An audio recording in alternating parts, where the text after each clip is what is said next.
Chennai super কিংসের বিপক্ষে হার দিয়ে আইপিএল শুরু করা মুম্বাই ইন্ডিয়ান্স জয়ের দেখা পেল না দ্বিতীয় ম্যাচেও। গুজরাট টাইটান্সের বিপক্ষে ৩৬ রানের ব্যবধানে হেরে টানা দ্বিতীয় পরাজয়ের স্বাদ নিল তারা। ১৯৭ রানের লক্ষ্য তাড়া করতে নেমে মুম্বাই ইন্ডিয়ান্সের ইনিংস থেমে যায় ১৬০ রানে। ফলে বড় ব্যবধানে পরাজিত হয় ৫ বারের চ্যাম্পিয়নরা। আইপিএলে প্রথম জয়ের স্বাদ পেল গুজরাট টাইটান্স। শনিবার ২৯ মার্চ আহমেদাবাদে নরেন্দ্র মোদী স্টেডিয়ামে মুম্বাই ইন্ডিয়ান্সকে ৩৬ রানে হারিয়ে শুভ সূচনা করল শুভমান গিলের দল। প্রথমে ব্যাট করে সাই সুদর্শন, শুভমান গিল ও জশ বাটলারের ব্যাটিংয়ের তাগিদে ১৯৬ রানে চ্যালেঞ্জিং সংগ্রহ করে গুজরাট টাইটান্স।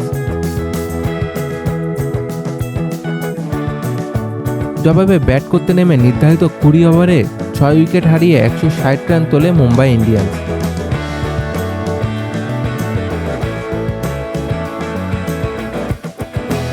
এদিকে আইপিএলে ফেরার ম্যাচে জয় নিয়ে মাঠ ছাড়তে চেয়েছিল হার্দিক পান্ডিয়া, তবে ভাগ্য সহায় হয়নি মুম্বাই ইন্ডিয়ান্সের অধিনায়কের। জয় তো পেলই না, বরং হারের হতাশা কাটানোর আগেই পেলেন একটি বড় দুঃসংবাদ, যে কারণে এবার আইপিএলে প্রথম ম্যাচ খেলতে পারেননি। সেই একই সমস্যার কারণে এবার গুনতে হলো জরিমানা। গুজরাট টাইটান্সের বিপক্ষে ৩৬ রানের হারে ম্যাচে নির্দিষ্ট সময় বোলিং শেষ করতে পারেনি মুম্বাই ইন্ডিয়ান্স, আর তাই নিয়ম ভাঙার শাস্তি হিসাবে ভারতীয় মুদ্রায় ১২ লাখ রুপি জরিমানা দিতে হয়েছে হার্দিক পান্ডিয়াকে।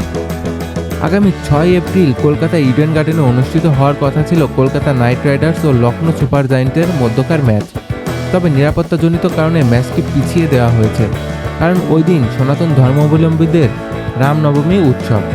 এই উৎসব উপলক্ষে কলকাতার প্রশাসন ব্যস্ত থাকবে, তাই নিরাপত্তারক্ষিত স্বার্থে ম্যাচটি দুদিন পিছিয়ে দেওয়া হয়েছে। নতুন সূচি অনুযায়ী কলকাতা ও লখনৌর মধ্যকার এই ম্যাচটি হবে ৮ এপ্রিল বিকেল ৪টায়।